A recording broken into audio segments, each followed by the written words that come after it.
Hi guys, welcome to the Premsoft Technical channel.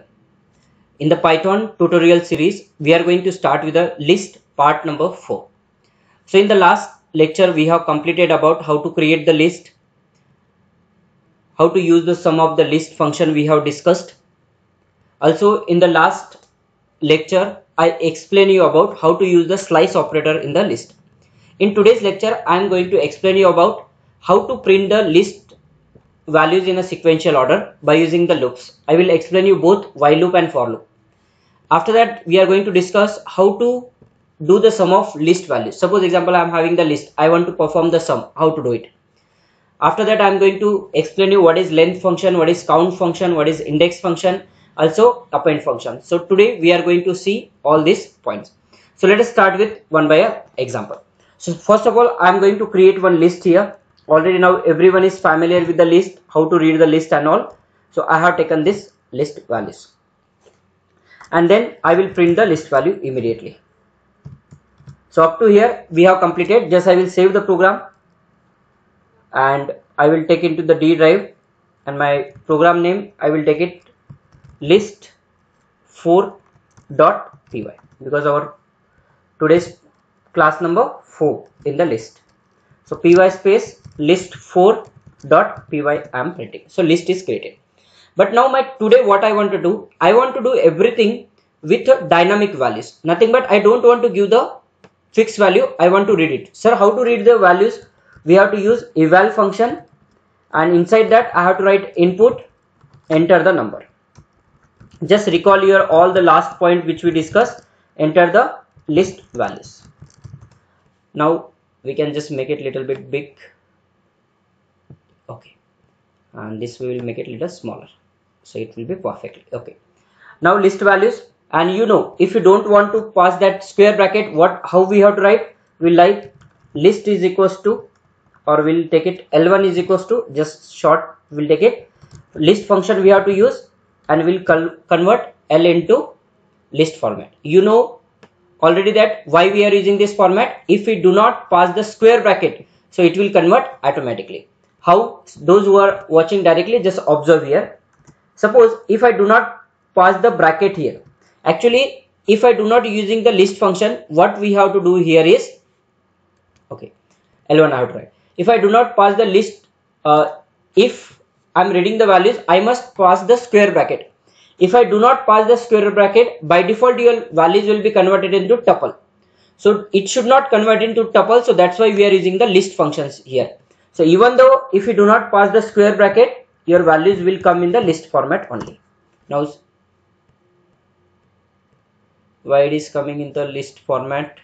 Okay, we did not save it. So save the function and once again compile it. Actually guys, I have made the changes but I did not save it, so that's why now it is coming in the square bracket. Now up to here everybody is aware. Now we will state, sir, I don't want to print the values at a time.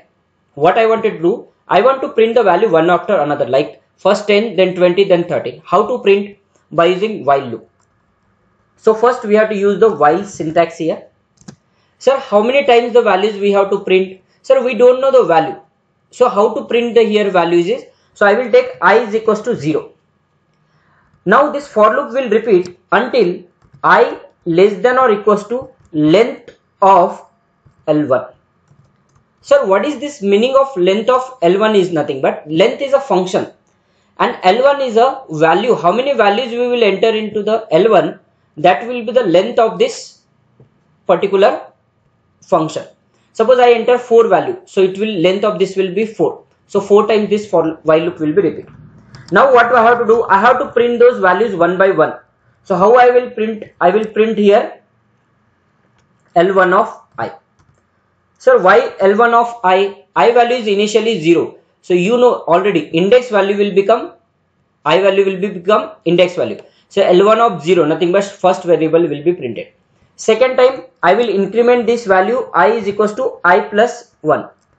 And you already know we cannot use I plus plus like other programming languages. Now how it will work, just observe very carefully. Just I will open the Paint so that you will understand very easily. I will just draw one by one value and I will show you. Okay. Suppose my initial I value is 0. Okay, and I will take it like this. Initial I value I will consider as 0, and list L1. In the L1, what I will do is here I will write some values, like I will write 10, 20, 30. I am writing suppose 3 values. I will do one thing. Just let's take the help of this one. Okay, let's see. L1 is L1 of, I am writing 10, 20, 30 and 40. How many values I am having in the L1? I am having here 4 values. So what will happen now here is, I want to access I value is 0. So length of this one will become what? 4. So I less than length of this one, nothing but 4. I less than 4, condition true, L1 of I. What is the L1 of I value? This is 0 value. Already you know index position, this is 0, this is 1, this is 2 and this is 3. And guys, here one more change we have to do it. Here we have to write only less than, because we are starting the I value from 0. So 0 to 3 it will be printed. So first time I value is 0. So L1 of 0, nothing but what? 10 will be printed on the screen.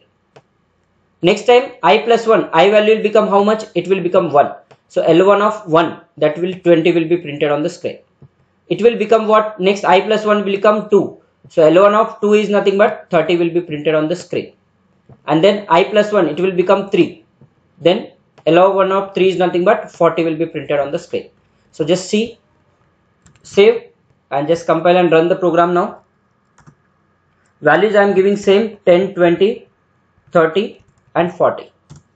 So I am getting 10, 20, 30, 40 is printed on the screen. Sir, is it necessary to give same value? No, you can give any value, your wish. Sorry. Enter the value. It is asking me some values. Any value you can give is, guys, as per your wish. Comma should be separated with comma. That is compulsory. You have to pass the values. So values we are getting. I hope everybody is clear here up to here. Okay. So like this we can print the value by using while loop. Sir, what about for loop? In the for loop also, instead of this is what? While loop code. This is what? While loop code. I will just make it bottom and now I will write the for loop. In the for loop, I will write for I in L1. Print L1 of, here no need of L1 also, directly I. Now here you observe in the both the statement what is the difference. Here we have to write conditions and all, but in the while, in the for loop we no need to write anything. Here what? For I in L1. L1 is nothing but whatever we will pass the value, that will come to the L1. From the L1, whatever the first value, it will become I value and then I value will be printed. Then second value will be assigned to I value will be printed. Like this, how many values are there? That many times this loop will be repeat. So I will just remove this value. I will remove the for loop, while loop and just check with the for loop now. Output will be same, guys. 10, 20, 30 I am giving. So you will get it 10, 20, 30. Now here up to everyone is clear how to print the value by using while loop and for loop. Now what I am going to do, I want to print the sum of whatever the number you are entering. I want to do the sum of this one. So how to do it? And guys, here we no need to take the I is equals to 0. That one thing you have to remember. I took it, but that is not required. For while loop we required, but for here we do not require. Okay, same output. Now, sir, I want to print the sum of. I don't want to print what? I don't want to print the one by one value. I want to print sum. How to print? So I will take one value initially, sum is equals to 0. So what is the first value here? I value. So I want to print this value plus at the last I want to print the sum also. It is your wish. You want to print all the values or not, that is your wish. I don't want to print it. What I want to do, instead of this, I want to print sum is equals to sum plus I. Now in the last we gave the value 10, 20 and 30. So first time I value is 10. So sum value is 0. 0 plus 10, 10. That 10 will be stored where, guys? Okay, observe very carefully all of you. This is now sum. Suppose sum initial value is what? 0, guys. Sum initial value is what? 0. Now here 0 plus 10, 10. Where it will be stored? In the sum. So sum value will become 10. Now second time I value will become what? 20, because in the last value we give the 20. So now I value is 20 and sum value is last time 10. So 10 plus 20, it will become 30, and where it will store in the sum value. Next time I value will become how much? It will become 30, and sum value is what? 30. Sir, why 30? Because last time the value was 30. 30 plus 30 is 60. It will store into the sum. Now values are over in the list. So total we want to print on the screen. So now we have to come out from the loop. Guys, here indentation you have to follow. You have to come out from the for loop, and now you print here sum. Even if you want to print the beautiful message like sum is equals to, you can print it sum of all list values is equals to, you can print the like this. Now save and just execute. Now I can pass any value, whatever the value you want to pass, you can pass it. So see, 10 plus 20 30, 30 plus 30 60, 60 plus 40 is 100. You can give any values, guys. Even I can write 1 comma 2 comma 3 comma 4 comma 5. What is the sum here?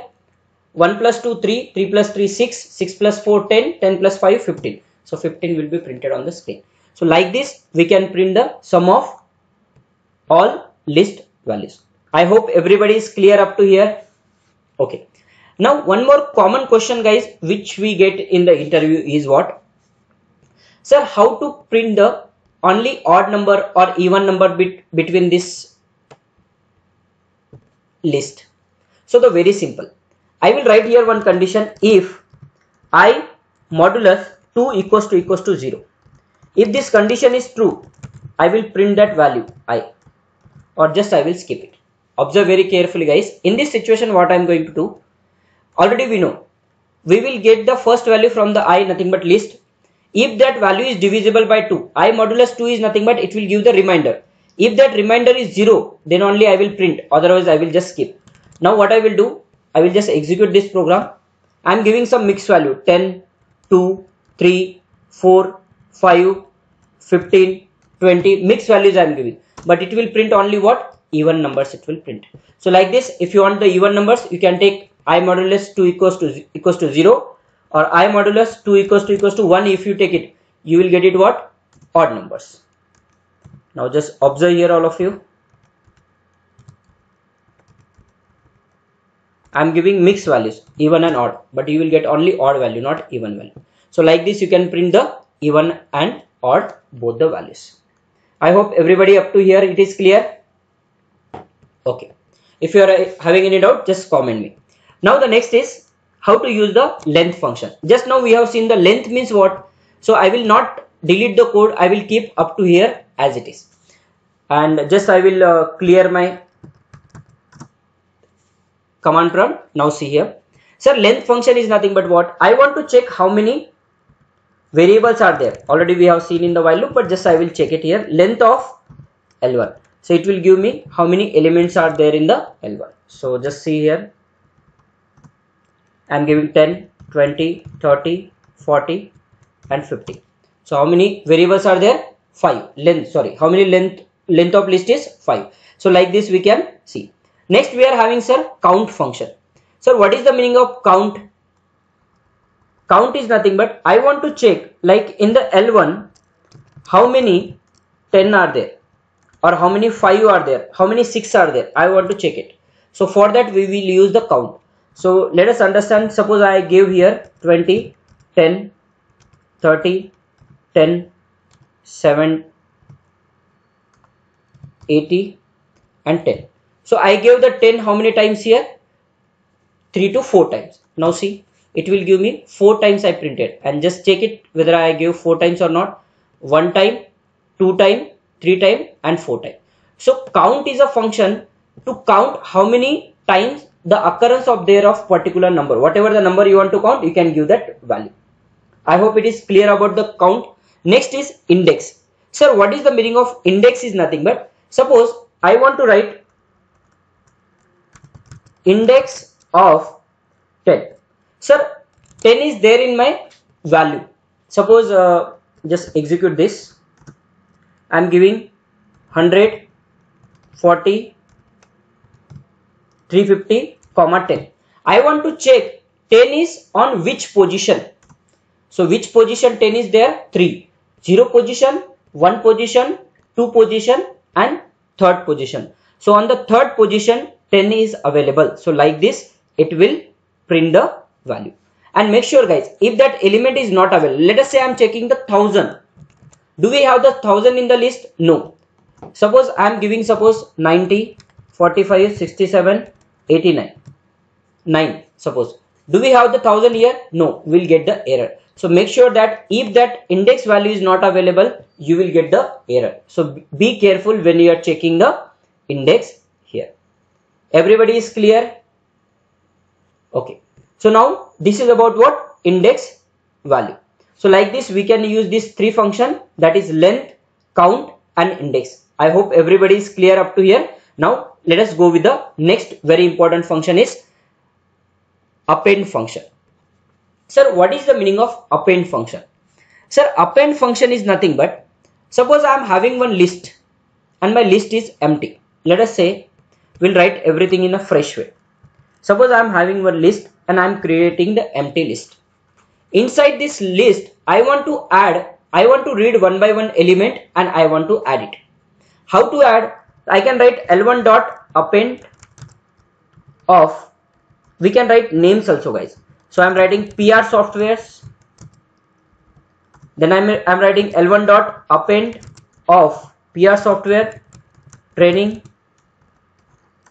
then L1 dot append of institute,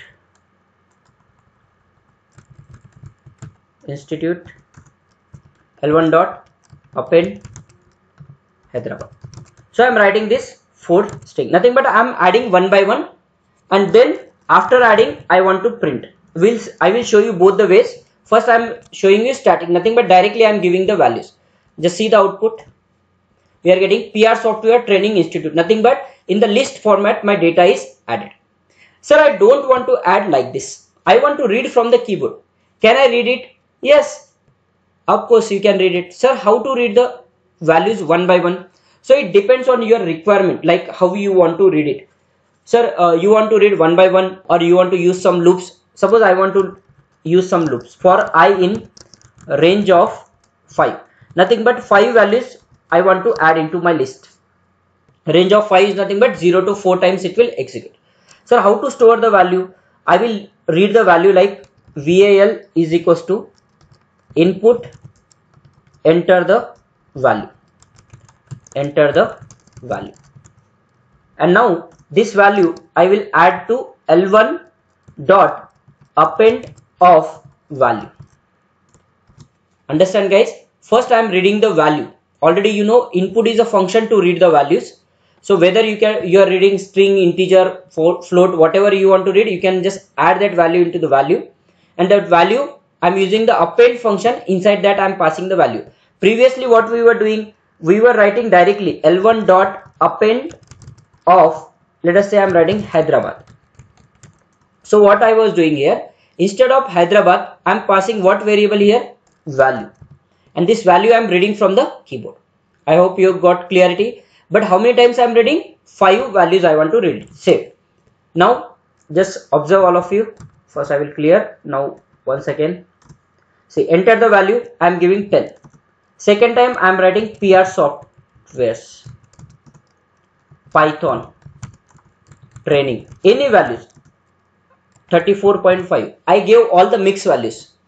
Is it accepting? Yes. So Python will accept all type of value, whether you are giving integer, float, character, no problem. All the types of value I store in the data. I hope everybody got the clarity up to here. Okay, if you are having any kinds of doubt guys, please mail me or just drop your query in the comment. I will just reply on that one. If you like my video, please subscribe my channel for more video. Thank you for watching my video guys.